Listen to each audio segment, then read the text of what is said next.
Welcome back to the FreeCAD tutorial series. In the last video, we covered how to download and install FreeCAD.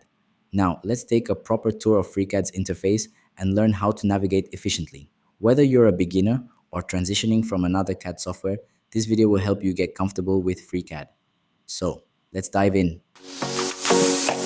When you first open FreeCAD, you'll see the Start page. Here, you have quick access to recent projects, community resources, and documentation. If you're new, I highly recommend exploring the Help section for additional guidance. To start a new project, simply click Create New. This will take us into the main interface, where all the modeling magic happens. One of FreeCAD's most powerful features is its modular approach through workbenches. Workbenches are specialized tool sets tailored for different tasks, such as Sketcher for 2D drawings, part design for solid modeling, and assembly for creating multi-component structures. You can switch between workbenches using this drop-down menu. For now, let's select Part Design to see its unique toolset. The FreeCAD interface is divided into several key sections. Let's break them down. Menu bar. Located at the top, this contains all commands and functions categorized by workbenches. Toolbar. Just below the menu, this changes based on the selected workbench and gives quick access to frequently used tools. Combo view. On the left, this contains the model tree and task panel.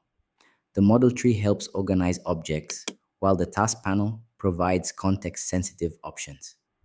3D view, the main workspace where your designs appear. Status bar.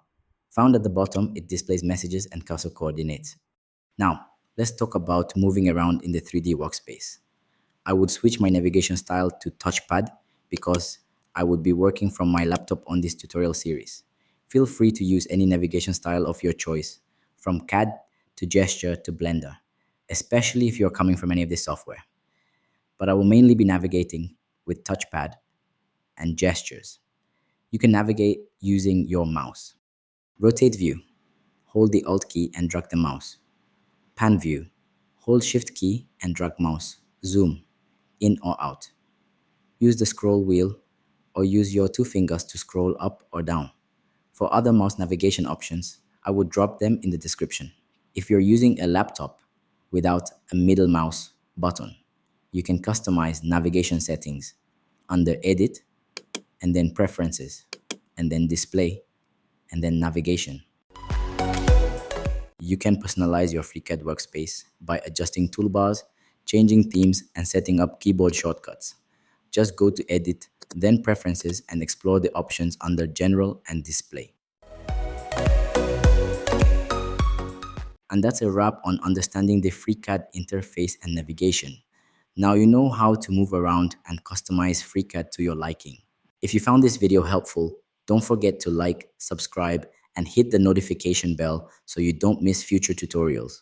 Let me know in the comments if you have any questions or specific topics you'd like me to cover. See you in the next video.